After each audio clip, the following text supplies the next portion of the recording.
Hello friends, myself Rahul Verma, IAS officer 2016 batch. Welcome to target IAS. आज मैं आप लोगों के साथ डिस्कस करूंगा April 2021 current affairs for engineer service examination 2021 के लिए। ये आपके मंथली करंट अफेयर्स होते हैं जो प्रॉपर्ली मैं आपके इंजीनियर सर्विस एग्जामिनेशन के पॉइंट ऑफ व्यू से आपके कवर करता हूँ। आपके थोड़ा डिले हुआ है वीडियो आने में। लास्ट कुछ 15-20 दिन से मैं काफ़ी बीमार था कोरोना की वजह से, और इसलिए आपका थोड़ा सा ये डिले हुआ है, लेकिन आपकी सारी वीडियो रेगुलर बेसिस पे आएंगे अभी। और जनरल स्टडी का जो भी पोर्शन था मैंने सारा का सारा कंप्लीट कर दिया है। करंट अफेयर्स की वीडियो प्रॉपर्ली मैं बना रहा हूँ आपको। मैंने अपनी तरफ से पूरा 100% जो भी दे सकता हूँ आपकी प्रिपरेशन में वो दे रहा हूँ सहयोग। आप लोग प्रॉपर तरीके से पढ़ना स्टार्ट करिए। क्लियर? ऐसा नहीं है कि आप आज अगर आप बच गए हैं तो आप नेक्स्ट ईयर के लिए पढ़ना स्टार्ट करेंगे, ऐसा नहीं होगा। क्लियर? मैं आपको एक छोटी सी स्टोरी सुनाता हूँ आपकी। मेरा एक फ्रेंड है, आ, वो उसने 4-5 साल लगभग गेट की प्रिपरेशन की, काफ़ी अच्छी रैंक भी आई उसकी। अंडर 500 उसकी रैंक आ जाती थी हमेशा। और उसकी उसने 2 से 3 साल लगभग ये सब एग्जामिनेशन की प्रिपरेशन की, लेकिन कहीं पर सिलेक्शन नहीं हो पाया फाइनली उसकी।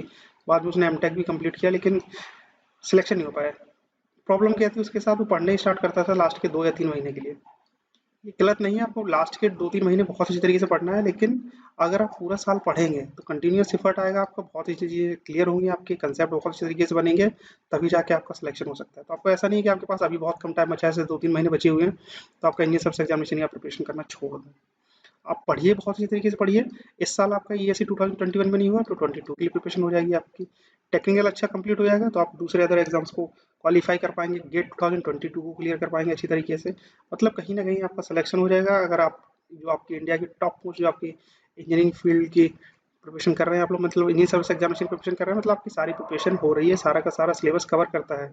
जितने भी आपके स्टेट पीएससी के एग्जाम है, गेट के एग्जाम है, सारा का सारा सिलेबस कवर करता है ईएससी। ठीक है? तो इसकी बहुत अच्छे तरीके से प्रिपरेशन की मैंने अपने लेवल से। जनरल स्टडीज़ बहुत अच्छे तरीके से पढ़ा दिया है आप लोगों को, पढ़िए शॉर्ट में सारे के सारे। अगर आप लोग जनरल स्टडी पढ़ना स्टार्ट करते हैं मेरे नोट से, तो विद इन 1 मंथ आप लोग विद इन 1 मंथ आप लोग अपना पूरा का पूरा सिलेबस जनरल स्टडी कंप्लीट कर सकते हैं। इसलिए आपको पर डे 2 to 3 आवर्स अगर आप लोग देंगे तो आपका पूरा का पूरा सिलेबस, पूरा का पूरा जनरल स्टडी कंप्लीट हो जाएगा। बहुत स्लो लर्नर है तभी आप मैक्स टू मैक्स 4 आवर्स अगर आप पर डे देंगे तो 1 महीने में कंप्लीट कर पाएंगे। अभी आपके पास 2 महीने बचे हुए हैं, तो मिनिमम आप 2 घंटे दीजिए। पूरा जितना भी पढ़ते हैं, जैसे आप 10 घंटे पढ़ रहे हैं पढ़े, तो 10 घंटे में से 2 घंटे जनरल स्टडी को दीजिए, क्योंकि 200 मार्क्स का ये पेपर भी आने वाला है। आपको टेक्निकल फोकस करना है, नो डाउट, बहुत अच्छी तरीके से फोकस करना है, टेक्निकल बहुत अच्छी तरीके से पढ़ना है, लेकिन जो आपको फाइनल मार्क्स ऐड होंगे ना मेंस के लिए, वो उसमें आपके जनरल स्टडी मार्क्स भी ऐड होंगे। क्लियर? तो 200 मार्क्स का पेपर है आपका जनरल स्टडी, इसको आप लाइटली नहीं ले सकते, पढ़ना पड़ेगा आपको। अगर सिलेक्शन चाहिए आपको इंडियन सर्विस एग्जाम 2021 में प्रिपरेशन करना है आपको, बहुत अच्छी तरीके से करिए, अदरवाइज छोड़ दीजिए, कोई मतलब नहीं है लास्ट टाइम पर। फिर तो पढ़िए। चलिए स्टार्ट करते हैं करंट अफेयर्स के इस वीडियो को। अप्रैल 2021 करंट अफेयर्स है। फर्स्ट पॉइंट मैंने यहाँ पे कवर किया है, advance chaff technology by DRDO. ये एडवांस चेफ टेक्नोलॉजी बनाई है डीआरडीओ ने। इसके थ्रू जो भी अपनी गाइडेड मिसाइल आती है उनको डाइवर्ट करने के लिए, और जिससे आपकी जो एनिमी की जो भी गाइडेड मिसाइल आ रही है उनको डाइवर्ट करने के लिए। क्लियर? तो आपके जो अभी एसेट्स हैं आर्मी के, जो आपकी शिप्स हैं, नेवल शिप्स हैं, वो आपकी सेफ बचेगी। ये वर्ल्ड वाइड काफ़ी यूज़ हुआ है ये टेक्नोलॉजी। अभी इंडिया ने इंडिजिनियसली डेवलप किया है, डीआरडीओ ने इंडिजिनियसली डेवलप किया है इसको, एडवांस चेफ टेक्नोलॉजी। क्लियर? तो जिसमें आपके शॉर्ट रेंज चेफ रॉकेट भी बनाए गए हैं, मीडियम रेंज चेफ रॉकेट भी बनाए गए हैं, जैसे आप देख सकते हैं यहाँ पे। ये आपके लॉन्ग रेंज चेफ रॉकेट्स हैं आपके, ये शॉर्ट रेंज हैं, और ये आपके मीडियम रेंज है। ठीक है? चलिए देखते हैं इसके बारे में कुछ पॉइंट्स इंपॉर्टेंट मैं बता दे रहा हूँ आपको। The defence research and development organisation DRD has developed an advance chaff technology to safeguard, clear, to safeguard the naval ships against the enemy missile attack. जैसे किसी भी एनिमी ने missile से अटैक किया है तो करता है क्या ये चेफ टेक्नोलॉजी, ये उस पर्टिकुलर मिसाइल को डाइवर्ट कर देगा इसके पास से। तो आपका जो आपकी मिसाइल थी, जो आपकी वो सॉरी जो आपकी गाइडेड नेवल शिप थी, वो आपकी सेफ बच जाएगी। Chaff is electronic counter measure technology used by the military ends worldwide to the protect naval ships.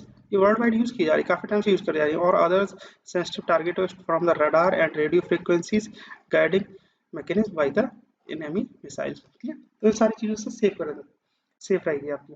The chaff rockets deployed in the air reflect as a multiple targets. Clear? जैसे ही आपने chef rocket को यहाँ से particular एक missile, movies वगैरह में देखा होगा आपने, कोई पर्टिकुलर मिसाइल आ रही है, आपकी सबमरीन है, यहाँ से आप लोग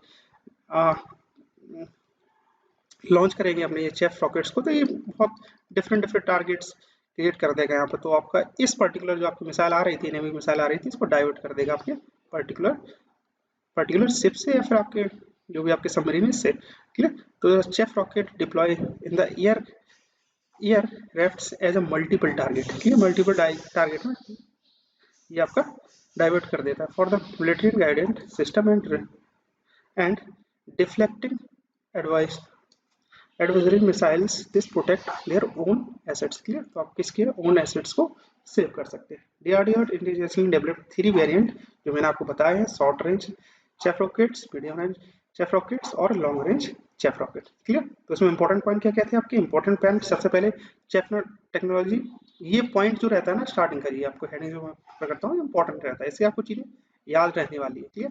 तो chef technology developed by DRDO, clear. Chef technology actual में क्या है, क्लियर। तो ये मल्टीपल टारगेट्स क्रिएट करती है और आपके जो गाइडेड मिसाइल आ रही है उसको डिफ्लेक्ट कर देती है, क्लियर। तो आपके जो अभी आपके एसेट्स हैं और शिप्स वगैरह हैं उनको सेफ रहेंगे वो आपके, क्लियर। तो ये आपके चेफ टेक्नोलॉजी है, इंपॉर्टेंट पॉइंट है इसलिए मैंने यहाँ पे डिस्कस किया। कम्युनिटी सर्विस, सेकंड पॉइंट आपका community service centre for Aditya L1। Aditya L1 के बारे में मैंने आपको लास्ट ईयर बताया था। जैसे आदित्य L1 के बारे में सबसे पहले देख लेते हैं। Aditya L1 is Indian program to study the sun. Aditya program to study the sun and the region between the sun and the earth, जो सन और अर्थ के बीच में रीजन उसकी भी स्टडी करना है। From the space, it is India's first solar space mission, ये आपका इंडिया का फर्स्ट सोलर मिशन है। अब इस आदित्य L1 की डाटा को स्टोर करके रखना, उसमें एनालिसिस करना, तो उसके लिए कम्युनिटी सर्विस सेंटर बनाया गया है। आपके कम्युनिटी सर्विस सेंटर बनाया गया है नैनीताल उत्तराखंड में, तो इंपॉर्टेंट पॉइंट है, clear. A dedicated community center will be established for the collection of data और analysis of the data, कुछ भी पूछ सकते हैं आपके for the Aditya L1 mission, clear।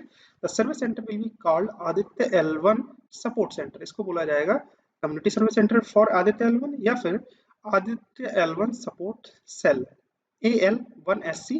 It is jointly developed by the Indian Space Research Organization ISRO and the Aditya Research Institute of the Observational Science ARIES, clear। इन दोनों की joint effort से आपका ये डेवलप हो रहा है service centre, ये आपका support centre. Aditya L1 support centre ASC is located in Nainital Uttarakhand. जो भी इंपॉर्टेंट पॉइंट है सारे के सारे मैं बहुत सिंपली यहाँ पे मेंशन करता हूँ आपके लिए, क्लियर। तो आपको इजी रहे चीजें, एटलीस्ट इजी रहे आपके लिए।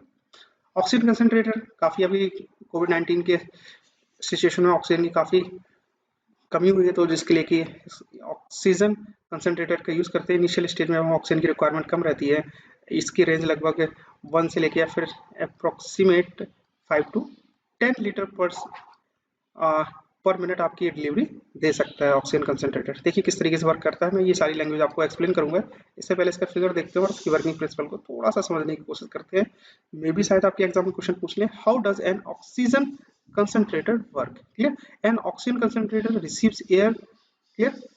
ये रिसीव करेगा air from the atmosphere purified and goes to 90 to 95% pure oxygen and then distributed into the new forward oxygen for the air rich, clear. देखते हैं कैसे ये एयर इंटर्स करेगी एटमॉस्फेयर से आपकी एयर को यहाँ पे सक करेगा थ्रू द मोटर्स और कंप्रेसर। यहाँ पे इनने एयर को सक किया है यहाँ पे, क्लियर।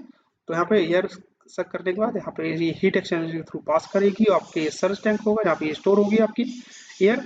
अब ये एयर आपकी फिल्टर्ड होगी, ये एयर 4 वेज स्लीप्ड वाल्व जो होंगे इनके थ्रू आपकी जाएगी और यहाँ पे आपकी फिल्टर्ड होगी।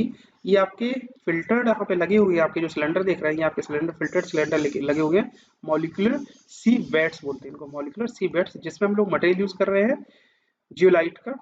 जियोलाइट मटेरियल क्या रहेगा आपके मॉलिक्यूलर, जो आपके नाइट्रोजन है उसको सेपरेट कर देगा एयर से, क्लियर। तो आपकी नाइट्रोजन अगर आपकी सेपरेट हो गई है तो ये नाइट्रोजन को दोबारा से ट्रांसफर आपके रिलीव कर देगा एटमॉस्फेयर में।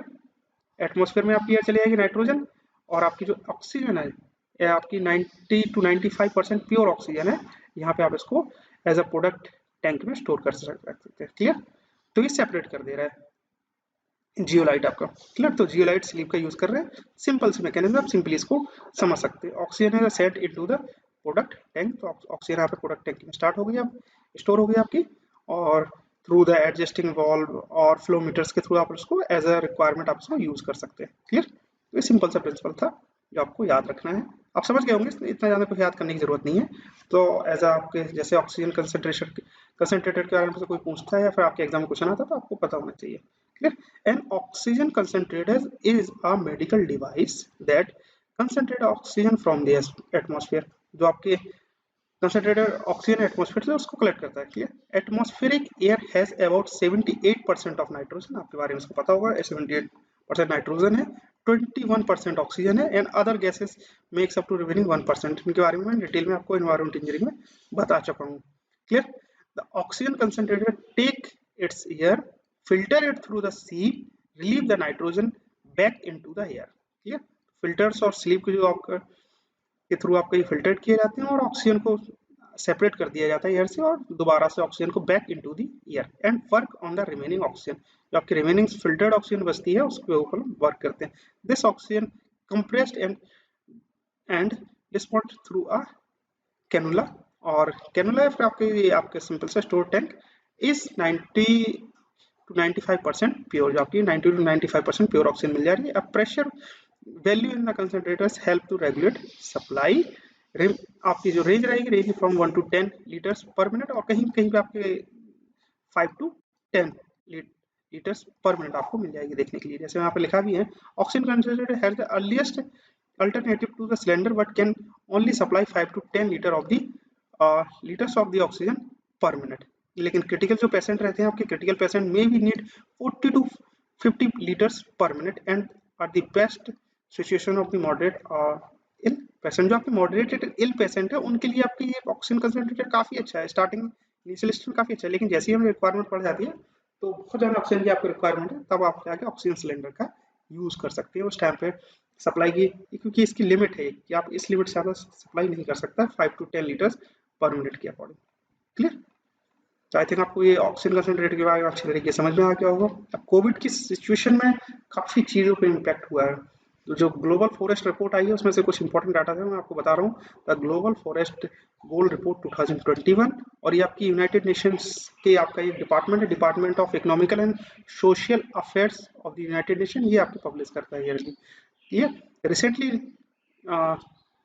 Release the report has been present by the department of economical and social affairs of the United Nation. तो ये इंपॉर्टेंट क्वेश्चन हो जाएगा आपकी कि ये ग्लोबल फॉरेस्ट रिपोर्ट किसके द्वारा पब्लिश की जाती है, तो Department of economical and social affairs of the United Nation. कोविड-19 is driving losses of the lives. कोविड-19 से बहुत सारे लोगों की लाइफ गई है, यहाँ पे लाइवलीहुड्स प्रॉब्लम्स रही हैं, एक्सट्रीम पॉवर्टी, काफ़ी गरीबी, इनइक्वालिटीज, फूड इनसिक्योरिटी, काफ़ी चीज़ें आई हैं यहाँ पे कोविड-19 की वजह से। तो इस पर इम्पैक्ट क्या हुआ है, इम्पैक्ट क्या हुआ है इस रिपोर्ट के अकॉर्डिंग, इट इज एस्टिमेट है आपका ये देख सकते हैं आप लोग। तो वर्ल्ड ग्रॉस प्रोडक्ट, जो आपके वर्ल्ड ग्रॉस प्रोडक्ट्स थे आपके, जो फॉल वाई एंड जो उनके काफ़ी ज़्यादा रिड्यूस हुआ है, तो एस्टिमेटेड 4.3% टू 2020 में आपके वर्ल्ड ग्रॉस प्रोडक्ट्स जो आपके होने चाहिए तो उसमें प्रोडक्शन लॉस कितना हुआ, 4.3% हुआ है आपका। It is a sharpest contraction of the global output since the great depression के बाद ये सबसे शार्प आपका आपका फॉल है आपका। क्लियर। एंड एन एस्टिमेट अगर देखा जाए यहाँ पे तो 1.6 बिलियन पीपल, जो आपके टोटल पॉपुलेशन का 25% होता है, 25% of the global population rely on forest, जो आपके फॉरेस्ट से रिलेटेड है, और for their their subsistences needed livelihood employment and the income. Clear. तो ये सारे लोग काफ़ी इफेक्ट हुए हैं सब वजह से। तो ये था इम्पोर्टेंट, तो ग्लोबल फॉरेस्ट रिपोर्ट में आप देख सकते हैं इसको। चलिए देखते हैं। नेक्स्ट है आपको Gaganyaan ISRO sign with France. France help कर रहा है इंडिया की, जो आपका गगनयान आप प्रोग्राम लॉन्च करने के लिए। तो इसरो ने साइन किया इसके साथ एक agreement, ISRO sign agreement with the France. क्या एग्रीमेंट साइन किया गया है, Indian space research organisation ISRO and the national centre for the space studies CNES, the France space agency आपकी, sign an agreement for the India first human space flight mission called Gaganyaan. Clear. तो ये important point आपको याद रखना पड़ेगा, India first human space flight mission called Gaganyaan. Clear. तो जो आपका लॉन्च करने वाला है इंडिया अपना first human space flight mission Gaganyaan, उसमें हेल्प करेगा आपका ये फ्रांस। तो ने एक एग्रीमेंट साइन किया गया। इस एग्रीमेंट के थ्रू क्या क्या होगा, France space agency is supplying with space equipment जो उनके पास पहले से टेस्टेड और डेवलप्ड है, वो इंडिया को सप्लाई करेंगे to the Indian crew and train, जो उनको ट्रेन प्रोवाइड, मतलब एक प्रॉपर ट्रेनिंग प्रोवाइड करानी चाहिए थी, एक ट्रेन इंडियन फ्लाइट फिजिशियंस, तो उनको एक ट्रेनिंग भी प्रोवाइड कराई जाएगी, इस तरीके से वो स्पेस में जाके सर्वाइव कर पाएंगे। ठीक है। चलिए देखते हैं नेक्स्ट पॉइंट है PLI scheme for fight good white good में आपके इंक्लूड होंगे एयर कंडीशनर और आपके एलईडी लाइट्स। देख सकते हैं आपके product light incentive scheme for the air conditioning and the LED lights. Clear?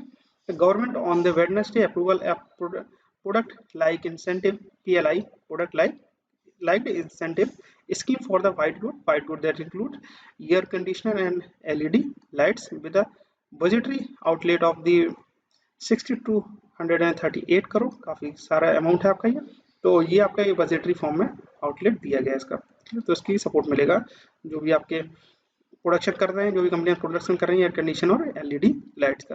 The PIL scheme जो स्टेटमेंट प्रॉपर निकल के आया था, PIL scheme for the white good shell extend on the incentive of the 4% to 6%, जो 4% जो incentive दिए जाते हैं 4% से 6% कर दिए जाएंगे on the incremental sales of the good manufactured in the India for the period of 5 years to companies engaged in the manufacturing of the air conditioner and the LED light। जो भी companies आपकी इस PLI scheme के through जो भी companies हैं आपकी जो मैन्युफैक्चर कर रही हैं एयर कंडीशनर और एलईडीज को, उनके सिंपली उनको इस तरीके से इंसेंटिव दिए जाएंगे और आपके जो ये इनके गुड्स मैन्युफैक्चरिंग को इंक्रीज करने के लिए।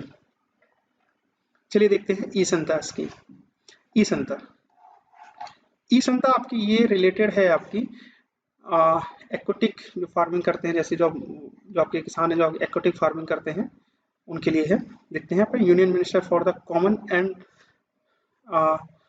Commerce and industry Piyush Goyal, नाम याद रखिए, minister for the commerce and industry आपके Piyush Goyal has the inaugurated e SANTA, inauguration किया है e SANTA and electronic market place to provide a platform for the connecting aqua farmers and the buyers. जो भी आपके aqua farmers होंगे, buyers होंगे, इनके बीच में जो आपके बिचौलिए होते हैं उनको हटाने के लिए, या फिर जो मिडिल मैन होते हैं उनको हटाने के लिए सिंपल से इस प्लेटफॉर्म के का इनिशिएटिव किया गया है ई संता, जिसमें आपके जो भी सेल्स या फिर परचेज जो भी करना होगा आपके एक्वा फार्मर्स को, डायरेक्ट आपके बायर्स तक जा पाएंगे। ठीक है, तो ये बहुत इजी रहेगा और उनको प्रॉफिट भी डायरेक्ट मिलेगा इनके फार्मर्स को, एक्वा फार्मर्स को। ई संता स्टैंड फॉर, ई संता का अगर आप मीनिंग देखें, e SANTA stand for the electronic solution for the augmenting NACSA। NACSA आपका NACSA है national centre for the sustainable aquatic, clear, sustainable aquatic farmers trade in agriculture. Clear, ये SANTA हो गया। Here is the term national centre for sustainable agriculture NACSA is an extension arm, ये आपकी extension arm है of the marine product export development authority का। Clear, तो मैंने जैसे आपको बताया था सिंपल से आपके मरीन से रिलेटेड है, आपके एक्वाटिक एग्रीकल्चर से रिलेटेड है आपकी। It will act as alternative market tool between the farmers and the buyer by eliminating middleman, ये मिडलमैन को एलिमिनेट कर देगा। ठीक है, तो जो भी आपकी सर्विसेज होंगी वो आपके फार्मर्स डायरेक्ट बायर्स तक पहुंचा सकते हैं। चलिए देख, नैनो स्नीफर काफी इंपॉर्टेंट पॉइंट हो सकता है आपका। क्लियर, ये टेक्नोलॉजी से रिलेटेड है। नैनो स्नीफर ये आपका micro sensor based explosive trace detector है, आप इसको दे सकते हैं। ये विद इन 10 सेकंड में आपके जो भी एक्सप्लोजिव है आसपास किसी भी, तो उनको डिटेक्ट कर सकता है। आपकी माइक्रो सेंसर बेस्ड है आपका ये वर्ल्ड्स फर्स्ट है आपका, इसलिए इंपॉर्टेंट है आपका ये point. World's first micro sensor based explosive trace detector, explosive जो ही कहीं पे भी एक्सप्लोजिव उनको ट्रेस कर सकता है विद इन 10 सेकंड में। World's first micro sensor based, world first micro sensor based है आपका। World first micro sensor based explosive trace detector ETD Nano Sniffer has been launched by the Union Education Minister Ramesh Pokhriyal Nishank। Clear, Ramesh Pokhriyal Nishank ने बनाया। It was developed किया गया है। Nano sniffer technology is an IIT startup इन मुंबई, ये आपकी IIT Mumbai का एक startup है आपका। क्लियर, नैनो स्निफर टेक्नोलॉजी जो है आपका वो आपका IIT मुंबई का एक स्टार्टअप है। क्लियर, उसी में आपका ये नैनो स्निफर बनाया गया है। This self developed explosive trace detector device nano sniffer can detect explosive in a less than 10 second इसको डिटेक्ट कर सकता है। ये इतना पॉइंट इंपॉर्टेंट नहीं है, लेकिन आपके नेशनल न्यूज के टर्म्स में इंपॉर्टेंट हो सकता है। आपका national register for the driving licence, आपके स्टेट पहले बनाते थे, आपकी नेशनल के फॉर्म में आपके कर सकते हैं, क्योंकि अब ईयरली अगर आपका डाटा देखें तो 1.5 लाख जो एक्सीडेंट प्रॉपरली जो डेथ होती है, लगभग 1.5 लाख लोग आपके 1 साल में मर जाते हैं इंडिया में, ठीक है, रोड एक्सीडेंट में। काफ़ी बड़ा डाटा है, इसको रिड्यूस करने के लिए ड्राइवर्स, और इसमें इसमें 90% जो आपके फॉल्ट रहता है वो आपके ड्राइवर्स का रहता है। तो ड्राइविंग लाइसेंस आपके प्रॉपर हो, इसके लिए आपके national register for driving licence को इशू किया गया यहाँ पे। The ministry of road transport, बस इतना याद रखिए, ministry of road transport recently announce that the national register for the driving licence is to be created. It is being done to remove duplication of the driving licence in the country. जो आपके duplicate licence बन जाते हैं ना state level पे, वो हटा दिए जाएंगे इस तरीके से। चलिए देखते हैं स्वामित्व स्कीम। स्वामित्व स्कीम के बारे में मैंने आपको बहुत पहले ही बताया था, लास्ट ईयर ही बताया था। स्वामित्व स्कीम लॉन्च होने वाली है, लेकिन अभी प्राइम मिनिस्टर नरेंद्र मोदी जी ने इसको लॉन्च कर दिया है। स्वामित्व स्कीम के बारे में जैसे मैंने आपको बताया था कि बहुत सारे डिस्प्यूट्स रहते हैं लैंड्स को लेके, क्लियर। एक प्रॉपर विलेज है, उसमें बहुत सारे किसान होते हैं उनके पास, और जो लैंड होती है प्रॉपर, जो लैंड मैप्स प्रॉपर नहीं बने होते हैं, और कई बने होते हैं तो ओवरलैप कर रहे होते हैं उनकी लैंड, या फिर बहुत सारे डिस्प्यूट्स रहते हैं अलग अलग लेवल पे। तो उन्हीं के बीच में कई बार उनके पास प्रॉपर अथॉरिटी नहीं रहती है, क्लियर, किसान के पास। तो उनको भी काफी चीजों की प्रॉब्लम रहती है कि उन सभी, वन सेकेंड, उन सभी को इन सारे इश्यूज को रिजोल्व करने के लिए स्वामित्व स्कीम आई गई। इसमें आपके ड्रोन टेक्नोलॉजी के थ्रू प्रॉपर एक मैपिंग की जाएगी, और प्रॉपर एक उनको जो उनका स्वामित्व है, मतलब उनको जो एक प्रॉपर अथॉरिटी देनी होगी, प्रॉपर अथॉरिटी एक पर्टिकुलर किसान को दे दी जाएगी। आपको फार्मर को उसकी अथॉरिटी दी जाएगी, आपकी ये पर्टिकुलर लैंड, ये आपका मैप है और ये आपकी लैंड है, ठीक है। तो ये स्वामित्व स्कीम है आपकी। Prime minister will launch the distribution of E property card, clear. E property card, जैसे डिस्प्यूट्स हैं, लेकिन ये आपकी ई प्रॉपर्टी कार्ड मिल गया तो आपको बिल्कुल फिक्स हो जाएगा कि आपकी प्रॉपर्टी इतनी है। ई प्रॉपर्टी कार्ड अंडर द स्वामित्व scheme on the national Panchayati Raj day, ठीक है। नेशनल पंचायत राज डे में किया गया, क्योंकि ये सिर्फ और सिर्फ रूरल एरियाज के लिए आपका स्वामित्व scheme, clear. Survey of the villages and the mapping with the improve improvised technology in the village areas. Swamitra is in the central sector scheme for the mapping rural inherent land and was launched in the 2020। इसमें मैंने बताया था आपको 2020 में launch कर दी गई थी last year. It is a joint effort of the ministry of panchayat raj, state panchayat raj departments and the state revenue departments and the survey of India, इन सभी के जॉइंट इनिशिएटिव है स्वामित्व स्कीम। बस इतना समझ लीजिए आप, स्वामित्व स्कीम के बारे में आपको बता दिया है, और ये इसको लॉन्च कर दिया गया आपको नेशनल पंचायत राज डे में 24 अप्रैल 2021 को इसको लॉन्च कर दिया गया। ठीक है, देखते हैं, ये इंपॉर्टेंट है आपका, ये पॉइंट इंपॉर्टेंट याद रखिए। इनका नाम chief election commissioner of India है, तो इंपॉर्टेंट है आपका। Sushil Chandra appointed as a new chief election commissioner of the India, और इनको अपॉइंट किया जाता है प्रेसिडेंट के थ्रू। तो president Ramnath Kovind appointed is Chandra become the 24th chief election commissioner of the country, 24th chief election commissioner of the country है आपके। He replaced the Sushil Arora who has recently retired। सुशील अरोड़ा को replace किया तो recently retired हुए आपके।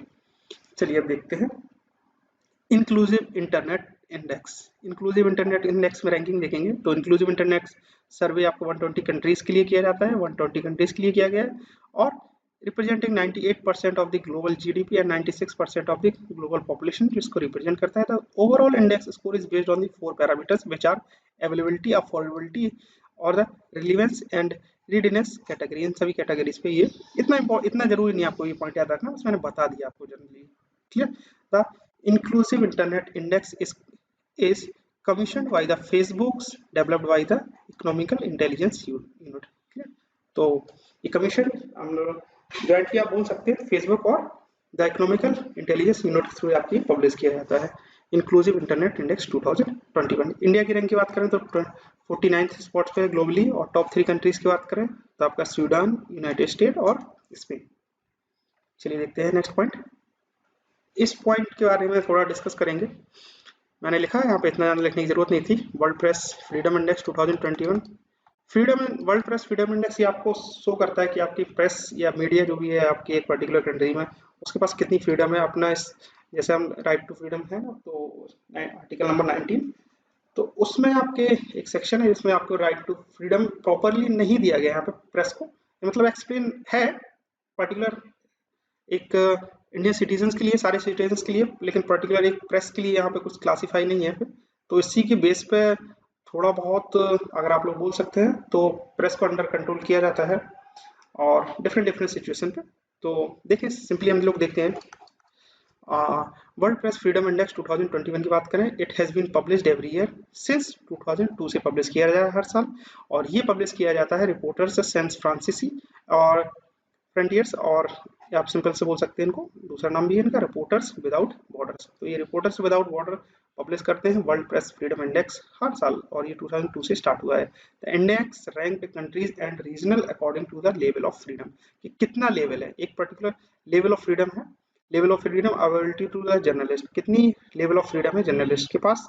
However it is not a indicator on the quality of journalist. Clear, quality पे बात नहीं करते हैं, ये सिर्फ फ्रीडम पे बात कर रहे हैं यहाँ पे। वर्ल्ड प्रेस फ्रीडम इंडेक्स सिर्फ और सिर्फ फ्रीडम से बात करता है कि कितने लेवल ऑफ फ्रीडम अवेलेबल है, level of freedom available to the journalist. Clear, India की परफॉर्मेंस की बात करें, एनालिसिस की बात करें, तो इंडिया वाज रैंक 142, इंडिया की रैंक है 142 in the year 2020, as well as the show is there no improvement in the environment it provide to the its journalist. जो मतलब इंडिया में जो भी इन्वायरमेंट है जर्नलिस्ट को लेके, उसमें कोई भी इंप्रूवमेंट नहीं दिखाया गया अभी तक, क्योंकि रैंक काफी बेकार है, यहाँ पे काफी बेकार रैंक है, बैड रैंक बोल सकते हैं आप। India has the fared properly among by its neighbouring, जैसे आप लोग देख सकते हैं यहाँ पे नेपाल की रैंक है 106, श्रीलंका की रैंक 127, काफी अच्छी रैंक है जर्नलिज्म के फॉर्म में, एंड भूटान की रैंक 65 है। पाकिस्तान की क्लोजर है, आप इंडिया बोल सकते हैं, Pakistan is closer at the 145 spot और इंडिया की 142। ठीक, तो काफी अच्छी रैंक नहीं है यहाँ पे इंडिया की। India is among the countries classified as a bad category, bad category में रखा गया है for the journalist and the term as one of the most dangerous countries for the journalists trying to do their job properly। काफी सारे corrupt officers, ministers, उनके according ये सारी चीजें प्रॉपरली आपकी मीडिया वर्क नहीं कर पाती, जिसके अकॉर्डिंग आपकी रैंक इंडिया में जर्नलिज्म की रैंक जो फ्रीडम है, फ्रीडम के फॉर्म में बात कर रहे हैं यहाँ पे, तो 142 है। ठीक, चलिए देखते हैं। Indian railway runs oxygen express. Oxygen express के बारे में आपने सुना भी होगा, तो आपका इंडियन रेलवे रन कर रहा है आपको फर्स्ट, जो आपका विशाखापट्टनम से महाराष्ट्र के लिए, महाराष्ट्र विशाखापट्टनम से इनिशिएट किया गया, और इसके लिए प्रॉपर एक ट्रैक भी बनाया गया है ऑक्सीजन एक्सप्रेस का, उसके बारे में बात करेंगे। इसका नाम रखा गया है ग्रीन कॉरिडोर। ठीक है, to meet the high demand of the critical कोविड-19 सिचुएशन है, हाई डिमांड हो रही है ऑक्सीजन की, तो उसके लिए ये आपका इंडियन रेलवे ने एक इनिशिएटिव लिया है, ऑक्सीजन एक्सप्रेस रन की गई first time. To meet the high demand of the critical gas meant for the treatment of coronavirus patient, the Indian Railway has started oxygen express trains। तो India oxygen express train start किया था। Ministry of railway recently announce that it is to create a green corridor, green corridor भी बनाया गया है to ensure that a fast movement of the oxygen express trains. ठीक है, oxygen express train से उनको बहुत फास्ट मूवमेंट मिले। The first oxygen express carrying 7 tanks filled from the liquid medical oxygen from Visakhapatnam reaches Maharashtra। The और एक next point और है, इसके बारे में देखते हैं। वेस्ट सेंट्रल रेलवे, आपका ये फर्स्ट, आपका ये सेंट्रल रेलवे बना हुआ है, west central railway has become the first fully electrified. तो फर्स्ट फुल्ली इलेक्ट्रिफाइड जोन, बहुत सारे एरियाज हुए हैं इलेक्ट्रिफाइड, लेकिन एक प्रॉपर जो जोन हुआ है ना, वेस्ट सेंट्रल रेलवे हुआ है फर्स्ट टाइम। तो west central railway has become the first fully electrified railway zone in the country। The zonal railway now broad as a 112 kilometre route electrified network. जो भी important हो सकते थे current affairs के, कुछ सोर्स भी use करता हूँ यहाँ पे, और जो भी इंपॉर्टेंट हो सकते थे current affairs point of view से इंडियन सर्विस एग्जामिनेशन में मैंने सारे के सारे प्रिपेयर कर दिए हैं। फिर से मैं आपसे रिक्वेस्ट करूंगा, पढ़ना है तो बहुत अच्छी तरीके से पढ़िए, अदरवाइज पढ़ना छोड़ दीजिए। इस तरीके से पढ़ने से आपका सिलेक्शन नहीं होगा। क्लियर, पूरे डेडिकेशन के साथ पढ़िए, 1 साल में नहीं होगा, 2 साल में होगा, लेकिन हो जाएगा आपका सिलेक्शन। ये आपके डेडिकेशन पे डिपेंड करेगा। क्लियर, हार्ड वर्क भी करना है उसको स्मार्ट तरीके से, लेकिन हमें हार्ड वर्क करना है। ऐसा नहीं कि हम बहुत स्मार्टली पढ़ रहे हैं, जब हमारा मन कर रहा है तभी पढ़ रहे हैं, जब हमारा मन नहीं कर रहा है नहीं पढ़ रहे हैं, अलग अलग स्ट्रेटेजी फॉलो कर रहे हैं, नहीं, आपको हार्ड वर्क बहुत अच्छी तरीके से करना पड़ेगा और स्मार्टली करना पड़ेगा आपको। Clear, thank you for watching this video.